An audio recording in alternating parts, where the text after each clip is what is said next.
같은 얘기를 해도 재밌는 사람 있고요. 지루하고 시시한 사람 얘기가 있습니다. 그 차이가 어디서 나오느냐? 바로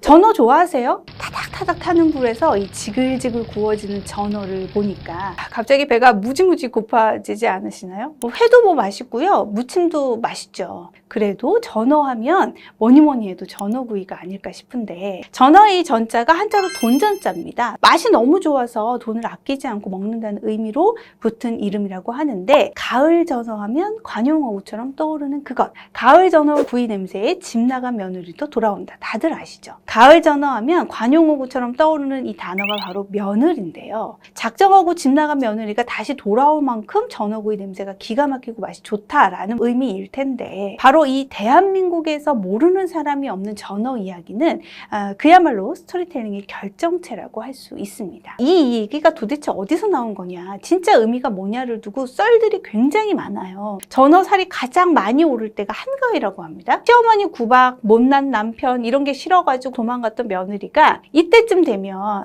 그래도 농사는 해야지 어떻게 해 라고 하면서 걱정이 돼서 돌아오는데, 그 시기가 전어가 풍년이 시기랑 겹치기 때문에 나온 말이다 라는 썰도 있고요. 그게 아니라 일본에서는 전어 굽는 냄새를 시체 태우는 냄새라고 한단다. 그래서 일본에서는 집 나간 며느리가 전어 굽는 냄새를 맡고 날 구박하던 시어머니가 돌아가셨구나 라고 생각을 하고 집으로 돌아오는데, 그걸 우리나라 사람들이 듣고 말을 하기 시작한 거다라는 그런 썰도 있다고 합니다. 이 모든 것들은 결국 이야기의 유래를 찾는 썰, 이야기의 유래를 찾는 또 다른 이야기들 뿐이고요. 중요한 것은 집 나가려고 맘먹은 이 며느리의 발길을 붙잡을 만큼 맛있는 전어라는 이 이야기가, 전어하면 떠오르는 아주 강력한 이야기고, 사람들에게 전어는 이 이야기로 기억된다는 사실일 텐데요. 우리가 잘 알고 있는 이 가을 전어 이야기를 스토리텔링의 결정체라고 하는 이유는, 그럴싸하게 만들어진 이 허구의 이야기가 실은 스토리의 기본 구조, 이야기의 틀을 매우 잘 갖추고 있기 때문입니다. 이야기라고 하면 인물, 사건, 배경이라는 이 세 가지 요소를 갖추고 있어야 하는 건데요. 스토리의 기본 구조에 맞춰서 이 가을 전어 이야기를 살펴보면 어떤가요?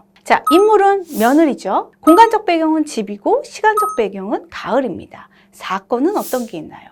며느리의 가출과 귀가라는 사건이 있죠. 겨우 한 문장에 불과한 이야기고 또 입에서 입으로 전해지는 이야기일 뿐인데, 이렇게 스토리의 기본 구조를 놓고 보니 스토리의 기본 구조를 완벽하게 갖춘 이야기다라는 게 조금 놀랍지 않으신가요? 바로 이것이 우리가 전어 이야기를 오랫동안 기억하고 공유하는 이유가 되는 것입니다. 사람들은 전어를 보면 이야기를 떠올리게 되고요. 전어 맛을 공유할 때 맛이 어떻다라는 말보다 이 이야기로 감정과 경험을 전하고 나누게 되죠.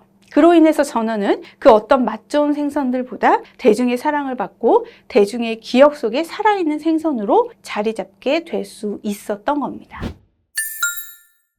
어느 시대에나 이야기는 있었습니다. 이야기가 언제나 개인과 사회를 움직이는 중요한 도구였음을 부인할 수 있는 사람은 아무도 없을 텐데요. 시, 소설, 희곡과 같은 순수 문학의 세계는 물론이고요. 영화, 드라마, 음악, 미술, 광고와 같은 문화 콘텐츠 분야도 말할 것이 없죠. 어디 그뿐일까요? 취업을 하기 위해 자기소개서를 쓸 때도요. 회사에서 우리 팀의 어떤 비전을 제시하고 성과를 달성해야 할 때도, 숙제를 할 때도, 발표를 할 때도, 심지어는 연애를 할 때도, 프로포즈를 할 때도 우리는 늘 스토리텔링의 세계 속에서 살고 있습니다. 이처럼 스토리텔링은 흔히 이야기예술, 극작품이라고 불리는 것들 뿐만 아니라 우리 사회 곳곳에서 대중의 관심을 얻기 위해 또 공감을 얻기 위해 활용되고 있습니다. 매번 인식하고 살고 있지는 않지만 우리 역시 물건을 사거나 뭔가를 선택할 때 그 순간 누군가가 해놓은 스토리텔링의 영향을 받고 있다는 걸 생각해 보신다면 쉽게 공감이 가실 텐데요. 사회적인 동물인 우리가 서로와 소통하고 또 공감하면서 살아가기 위해서 이야기를 통해서 영향을 주고 있고 또 영향을 받고 있다고 할 수 있습니다. 태양 아래 스토리텔링이 아닌 것이 없다라는 의미는 바로 그만큼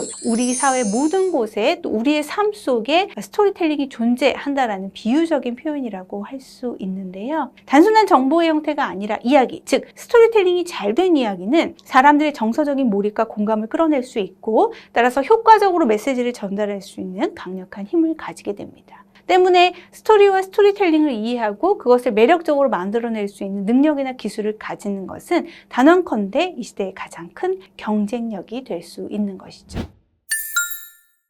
사실은 설득할 수가 없습니다. 하지만 느낌은 그 엄청난 일을 할 수가 있죠. 사실보다 더 강력한 힘을 가진 느낌, 즉 감정의 카타르시스를 만들 수 있는 가장 좋은 방법이자 유일한 방법은 스토리와 스토리를 매력적으로 만드는 스토리텔링이라는 톰 어세커의 말을 꼭 기억해 주셨으면 좋겠습니다. 같은 얘기를 해도 재밌는 사람 있고요. 지루하고 시시한 사람 얘기가 있습니다. 그 차이가 어디서 나오느냐? 바로 스토리텔링을 아느냐 모르느냐, 스토리텔링을 했느냐 그렇지 않느냐의 차이라고 해도 과언이 아닌데, 이쯤 되면 여러분은 저한테 항변하고 싶으실 겁니다. 그러니까 대체 이야기를 어떻게 이야기하면 되는 거냐고요? 라고 항변을 하고 싶으시겠죠. 거기에 대한 제 답은 만화 슬램덩크에 나오는 불꽃남자 정대만 혹시 아시나요? 정대만의 대사로 그 답을 대신하고 싶은데요. 슬램덩크에 이런 대사가 나옵니다. 이런 힘든 상황에서야말로 난 더욱 불타오르는 녀석이었다. 그래, 난 정대만,